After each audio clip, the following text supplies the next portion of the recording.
सुदामा जी जैसी कथा है ईश्वरदास की। ईश्वरदास जी, उनकी उनकी पत्नी, 2-4 बालक थे। ईश्वरदास जी बड़ी दीनहीन अवस्था में रहते थे, ज्यादा संपत्ति उनके पास थी नहीं।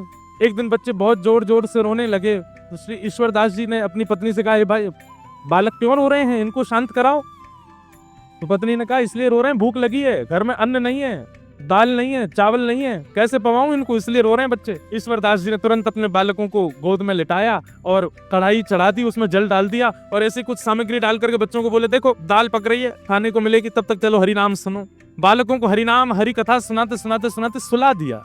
ठाकुर जी से देखा नहीं गया। पत्नी ने ईश्वरदास जी से कहा कि आप नित्य की भक्ति संकल्प के साथ करना शुरू कर दो। ईश्वरदास जी बोले, "क्या संकल्प करूं?" बोले, "ठाकुर जी से प्रार्थना किया करो और ठाकुर जी से संकल्प कर दिया करो, हे ठाकुर जी, आप हमको अन्न दीजिए, धन दीजिए, संपत्ति दीजिए, इन सबका दशांश आपकी सेवा में लगाया करूंगा, बाकियों से अपने घर परिवार का पोषण करूंगा। ऐसा संकल्पित होकर के भजन किया करो।" ईश्वरदास जी संकल्प नहीं कर रहे थे। पत्नी से कहा, बोले, "अन्न रोटी मांगूंगा भगवान से भजन करके।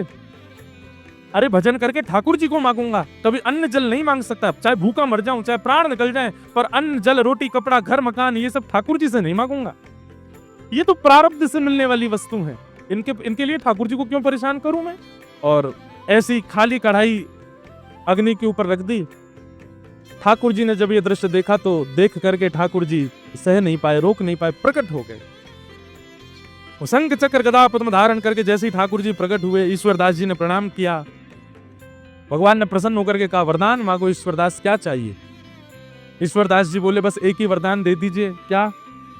"कि मेरी पत्नी के चित्त में, मेरे बच्चों के चित्त में और मेरे चित्त में आपसे मांगने के लिए जो भी इच्छाएं प्रकट हुई हैं वो सब खत्म हो जाएं। हम कुछ मांगे ही ना आपसे। मेरी पत्नी भी ना मांगे, मेरे बच्चे भी ना मांगे, मैं भी ना मांगू, हम चारों पांचों शून्य हो जाएं चित्त से। हम आपको देख लिए हैं, इसके बाद हम कुछ ना मांगे।" ठाकुर जी इतने प्रसन्न हो गए ईश्वरदास से, ईश्वरदास को उठा करके स्वयं चूल्हा पे बैठे और चूल्हे पे बैठ के अपने हाथ से स्वयं ठाकुर जी ने खिचड़ी बनाई और खिचड़ी बना करके पत्नी बच्चे ईश्वरदास को पवाई अपने हाथ से बना करके। और जैसे ही खिचड़ी पा करके तृप्त हुए, तृप्त होते ही ठाकुर जी ने कहा, "अब आपकी लीला पूर्ण हुई, अब आपका इस धराधाम पर रहने का कोई औचित्य नहीं, चलो हमारे साथ।"